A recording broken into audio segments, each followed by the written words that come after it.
or anybody else comes in here, they can just go right there. It's going to show everything on this window. Okay.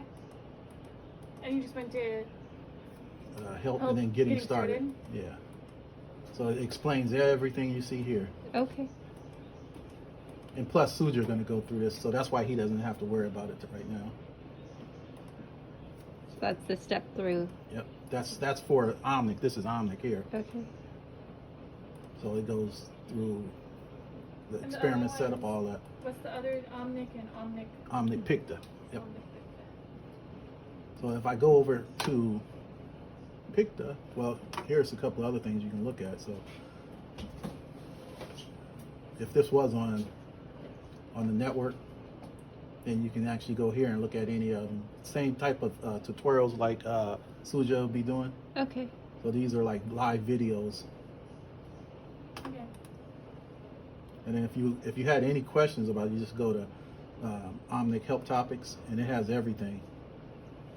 And the cool thing about it is you can come to like Select Spectra and hit any of those. And it has the discussion and how-tos and all that.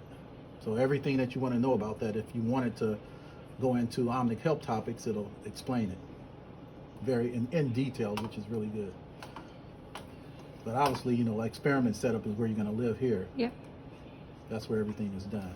So the two that you're going to use would be collect and bench. And then diagnostics is to do alignment of this without this in. So it has to be an open sample compartment. Okay. But that's the easy How part. often do you do alignment? On this one, well, as far as this one, you do it when you use it. Every time day, you use yeah. it. So it's actually good to do it if you're going to use this IZ10. Okay. Because you figure if you're using this all the time, then the beam is always directed here. Okay. So if you switch over to here, it's not so used to seeing, so it might be asleep. Okay. So you need to wake it up with the alignment. That's Okay. what it does. It's like giving it a electrical shock in a sense. So if you come to Omnic Picta, which you're going to use probably much more than this, and then if you use liquids on here, you don't put any pressure on it Okay. because it's just going to push it out. Yeah. Does So- anyone ever use a cover when they use liquids to try to That's mostly improve like for troughs, Okay. but on these you don't, Okay.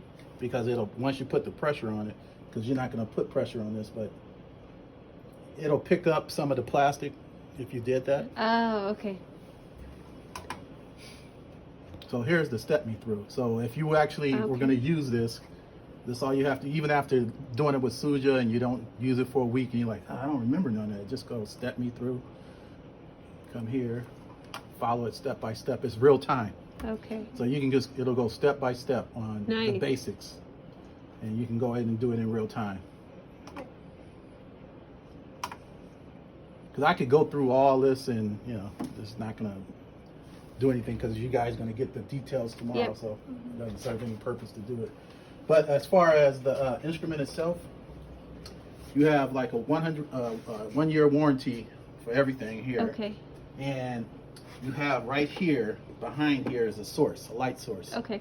But you would have to take off this here, which is just a screw here. Okay. Turn it just like that, just a Okay. flat blade, and it'll go back and pull it out like that. But this has to be lowered, and there's 3 screws on the back of there, and it looks just like it's the same source. Okay. But this doesn't have a source, obviously. But if it was a live instrument, because this is a shell, Yeah. it's just these 3 screws. It's the same thing here, Back there. Okay. and it just pulls out. I just pulls Pull right it out like Okay. that, put it in, screw it back, and do alignment. How often does the source? They usually last pretty good. I mean, for a while. You know, if it's a component, so anything could happen at any given Yeah. time. But usually they can go 5 years, you know, even longer. Okay. I mean, I have the DEA, and I've installed like 11 of these in there. 11 IS10s. This thing is tight.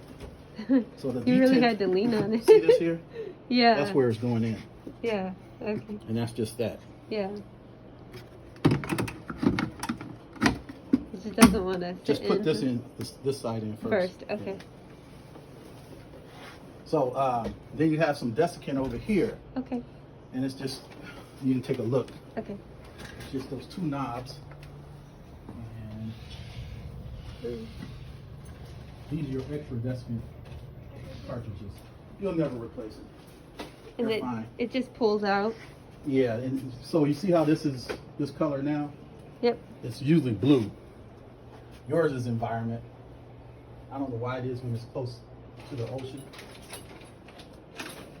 So if our It would look like indicator this. is not, working, how do we know if we should change? Don't worry about it. It's not, Okay. there's nothing wrong with the desiccant. Okay. So that'll turn pink. Okay. Oh, is it pink already?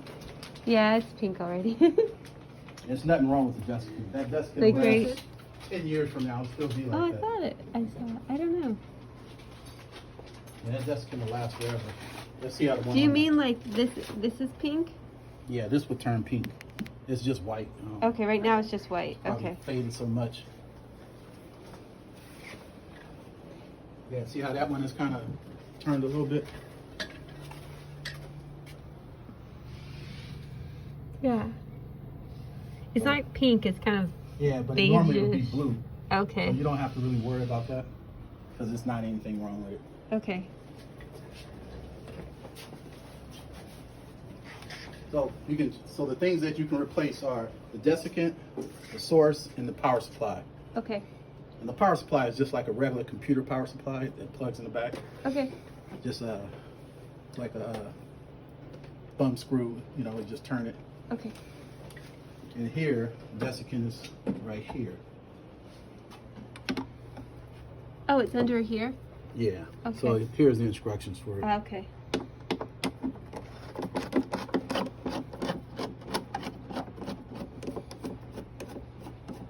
It just pulls out. Just like that. The cartridge. Oh, I see. That's easy. They're not rechargeable, obviously. Yeah.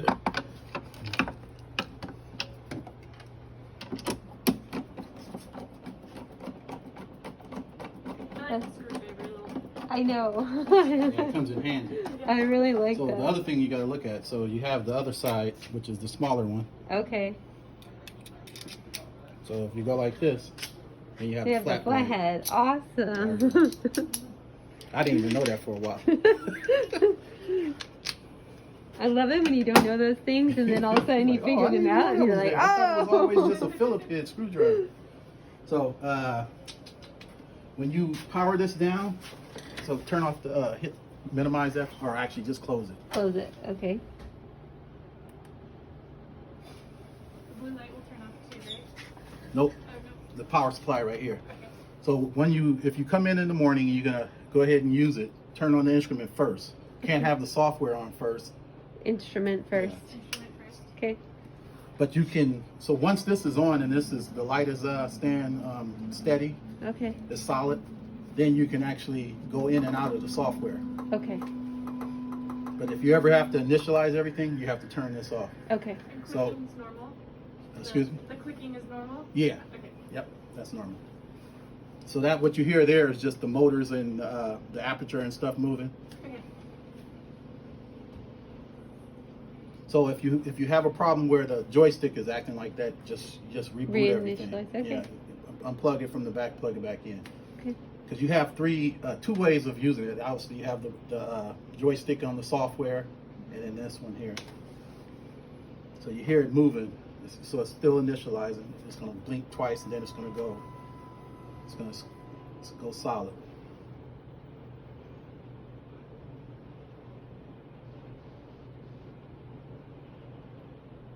So what it does when you power it down and power it back up like that, it initializes the stage. So if the Okay. stage never initialized, software is just trying to open up and it's just saying wait.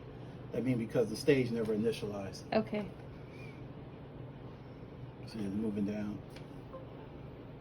Kind of like a calibration of its position. So we haven't done anything with the software yet.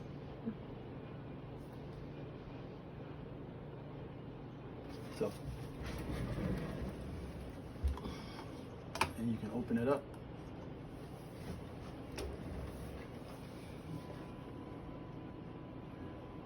I was having some flashbacks to ramen days.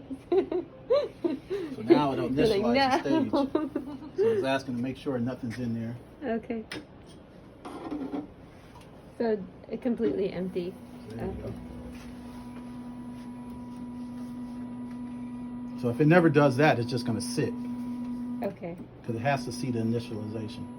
Every time you turn on the instrument, it's gonna do When that. you do a full restart, Okay. and then that's considered flush. The stage is set perfect at home position. So Okay. you see what it's doing? Yeah. So if it never initializes, it'll just sit there doing that forever. Okay.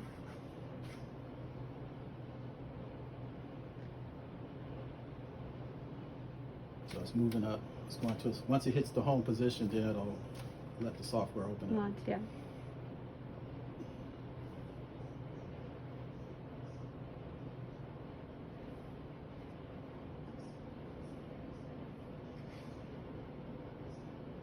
Omnic opens up instantly, so it's different because it's not initialization of the stage. Yeah.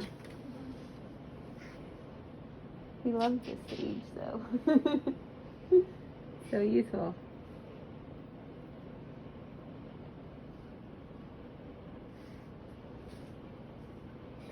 These need to go in the white box so we don't lose them. We're gonna have to convert all of this to Ftir. Maybe not all of it. Maybe like these two. Yeah, these four. So everything is initialized, it's all happy. So what you would do, come into experiment setup, or you can just go step me through because that's what the last tab I was looking at. Mm-hmm. You can have that open, but you know when you come here, it's going to do a default, so it looks like it's default to the. That's the last thing I did. So we'll put it back to the room cooled one.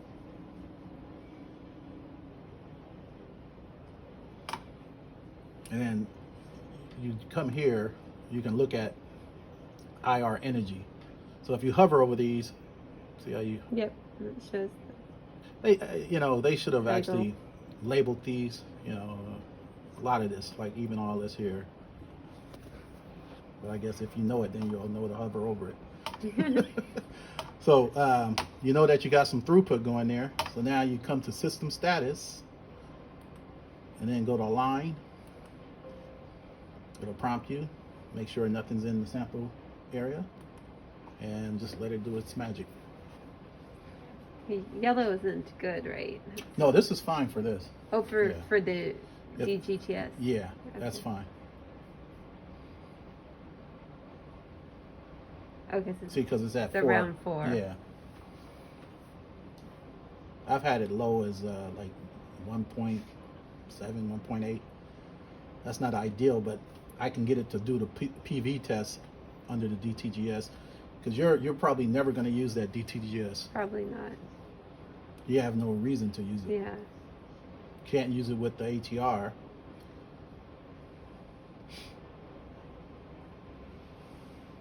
I'm gonna make a Zoom recording of initialization and keep it on like the desktop. That's a You'll go good through idea. these same things Yeah. tomorrow. Yeah. She's going to go step by step with all this, but you'll probably just be sitting around watching it. Sean wants to come and like sit in front of this computer, and You can do that. do you think that would be helpful? Well, it doesn't hurt because he can go step by step. And Sure. she's Well, explaining she's doing it, everything. yeah. But it is there, so step me through.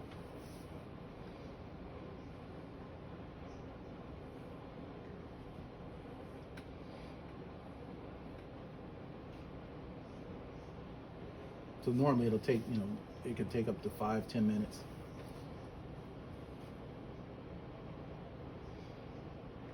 And it'll tell you what is actually optimizing. Nice. See, before instruments were automated like this, we had to like focus everything, Tweak everything. by get hand, right? mirrors and, yeah. Yeah.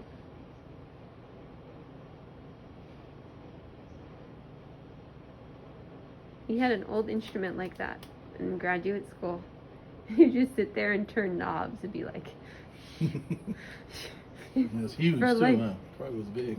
Because everything that was old was always huge. Like the old Brookers. yeah.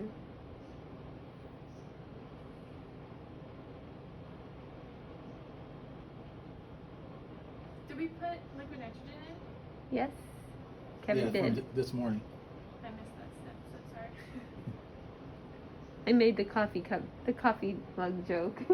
And then I didn't involve Dan. You're right, because Dan's looks just like that. Gotta be careful, not for Dan rated. I just thought when Suja was carrying it around when we were training that it looked like a coffee mug. So there you go, right there. Nice. So at that point, you can do whatever you want. Okay. So then you come back to experiment setup. So these are your 3 tabs here, which is you're going to do everything under experiment setup.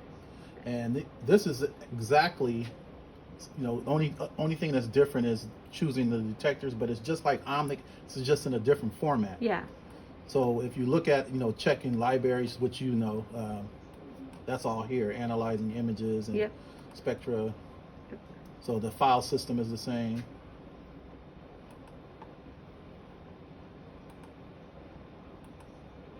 See, there's your library setup there. Yep. Oh yeah, that's familiar. So it uses Omnic Yeah. as its, as its brains in a sense, and everything is the same. You can do the comparison. Now Suja will probably on the second day, if I think you guys are doing a 2-day one, right? Yeah. I know she had that option. She'll probably go through these wizards. This is advanced. Yeah. Yeah, we've done those. Yeah, so this is actually pretty neat. Those are neat. They give you like particle densities and Yep. such. Yeah.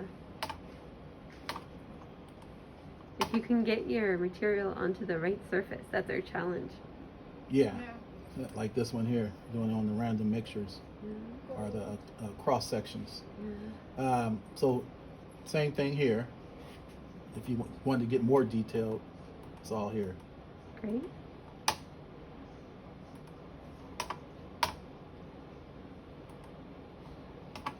And so what you have here's all your slides. So Yep. the one that you use as a reference, this is your 3-hole slide. I call it your reference 3-hole slide. Because if you have samples in certain areas, you can just go, it's going to go to that side. Yep. And I always use the middle as my reference because that's always going to be my center point. Do you set your reference? Well, when it's right there, that's where your reference is. So then you can start from there. So if okay. you're using the 3-hole. Okay, got it. So if you have a sample and you want to go back to it, then you would come here. So say you already created your sample, and you see it has eject and it says go back to origin.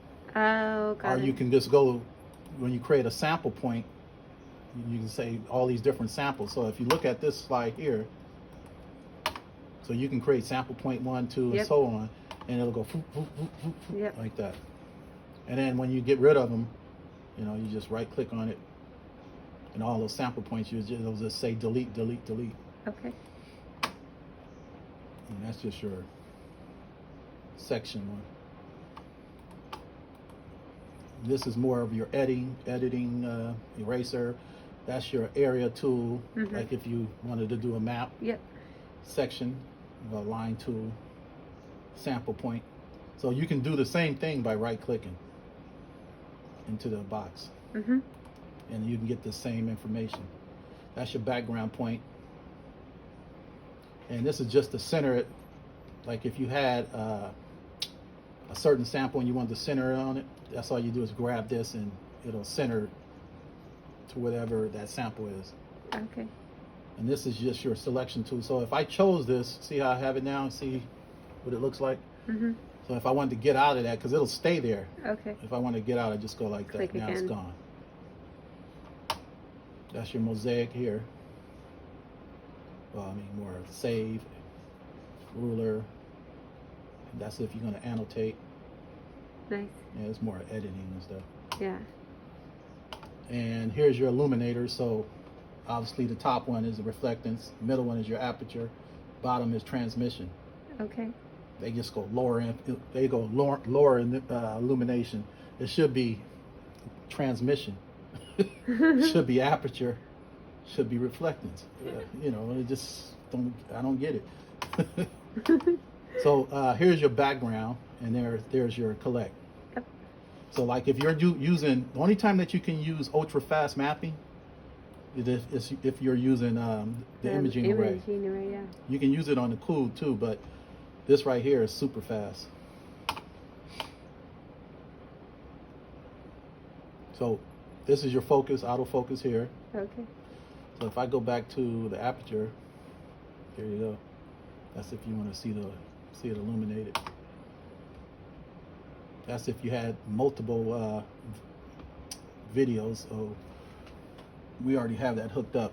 And you only can have one video open. You can't have two because it'll conflict and it'll freeze the system. Okay. You don't have to worry about that. And that's just if you wanted to change like the colors in here. So your brightness and what have you, just like your regular TV. You don't mess with the advanced properties unless you're comfortable with it. Okay. So joystick, that's the extra one. Mm-hmm. And it's 3 times. Same thing, you remember how this one worked? Yeah. So if you tap on this side, you get the 3 each time. 1, 2, 3, for speed. And then that's your focus there. Okay. And that's just your up and down. Okay. Just like you do with the Z. So if you hold it, it'll go up and down. Okay. And same thing here. So if I went that way, and 2 times, click into it. What is it? 1 time, 3 times, 2 times. Stage moves. Just like that. Okay. And this is where your mapping is, mosaic and everything is on this side. So remember, this right here is your IR energy. Mm-hmm. So if you hover over it, see the IR energy. So if it's parked, that's the condenser. So if the stage is right here and the condenser is trying to optimize it and it bumps into it, it'll tell you that that the stage, you need to raise the stage up. But usually, I think they kind of corrected that so that it doesn't happen as frequent as it used to. So when you go optimize, so you're bringing that condenser up. That's only in transmission to see the IR energy. Okay. Because if it's parked, it's nothing. It's just going to be flatline. Nothing's there. Okay. So that's how you see if you want to maximize it. So if it's sitting here, you just go optimize and it'll go up higher. And the reason why it's sitting here is because the stage is in the way. Okay. But this is important here, and the alignment is important. Those 2 things are very important. That way you know that you have throughput, then you can proceed to do whatever you need to do. Okay. And let's see. And then you know about she'll go through this, how the collective background before every sample. Mm-hmm. The default is 300 minutes. You can set it to infinity, 9999. Yeah. But what'll happen is when you collect your background every 300 minutes, so that means as long as you're in the software like now, it's never going to ask you, it's going to do 1 background, and after that it won't do it until after 300 minutes. But every time you leave and come back into the software, it's going to do the first background again, start all over. Okay. So if you left it open, it's just going to do it until 300 minutes are up. Most people will collect the background before every sample because they want a clean background. Yep. So, and then here's your aperture setting here. That's the default, 150 micron by 150. And as you get more, in advanced settings and stuff, but those are most of the defaults. And that's pretty much it. Great.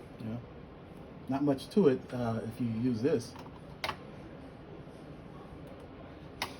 How many liters of LN2 per day do we use? It's supposed to, each one of them is supposed to take like a liter, but it probably won't use a whole liter. So if you take that, like what I did both of them with just 1. Mm-hmm. If you're not going to use the array at all, don't put it in there. You're just wasting nitrogen. So most of the time you're going to probably use this because you're not going to use the array unless you're doing mapping. Mapping, yeah. Other than that, you guys have any questions or anything? I'm sure you'll have a bunch of them tomorrow. I'm sure we'll have a bunch of them tomorrow. Yeah, we need to sit down Is it and all day, right?